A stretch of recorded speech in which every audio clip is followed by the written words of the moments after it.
არაფრის.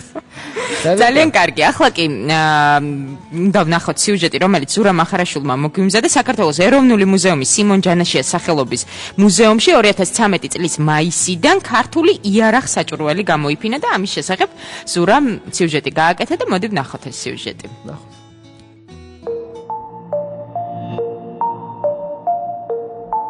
სიმონ ჯანაშიას სახელობის საქართველოს ეროვნული მუზეუმის საგამოფენო სივრცე ქართული იარაღ-საჭურველის გამოფენას მასპინძლობს. მუზეუმის ფონდიდან საგამოფენო სივრცეში მე-17 საუკუნიდან მე-20 საუკუნის პერიოდის ქართული იარაღის სხვადასხვა სახეობები, ხმლები, ხანჯრები, თოფები, დამბაჩები და სხვადასხვა სახის შემტევი და თავდაცვითი იარაღის უმნიშვნელოვანესმა კოლექციამ გადმოინაცვლა. ფაქტობრივად ეს მასალა, რომელიც აქ წარმოდგენილი, ზოგი არის მემორიალური ნივთები გახლავთ, დაკავშირებულია ცალკეული ადამიანების სახელთან და ამავე დროს ნიშანდობლივი ფორმით არის წარმოდგენილი, აი როგორი ნიშითაც იყო დახასიათებული ამ ეპოქის იარაღის ზოგადად.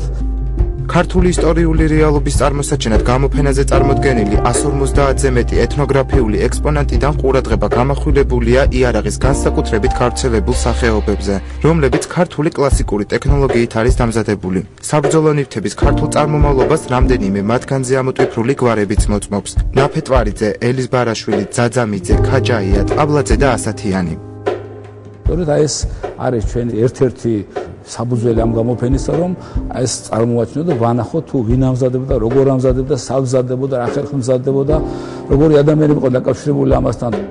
ექსპოზიციაზე ასევე მნიშვნელოვანი ადგილი მეფე მთავართა მემორიალური ტიპის ექსპონატებსა და მე-18 საუკუნის თბილისში ჩამოსხმულ ზარბაზნებს ენიჭება. მე-17, მე-19 და მე-20 საუკუნის საბრძოლო აღჭურვილობის უცვლელი შემადგენელი ნაწილი საბრძოლო ჩაცმულობაცაა.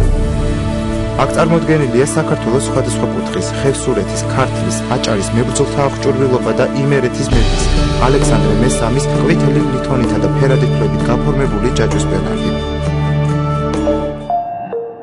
სამოსიაც მკვეთრად არის გამოხატული ქართული შეერაღო ქართული ტანსაცმელი, სწორედ აი მანეკენების ჩაცმულობაში ავსახეთ ეს არის აბსოლუტური რეალობა, რომელიც არსებობდა საქართველოს და ამ რეალობის ნაწილად წარმოუდგენს სწორედ მათ ჩაცმულობაში და აღკაზმულობაში.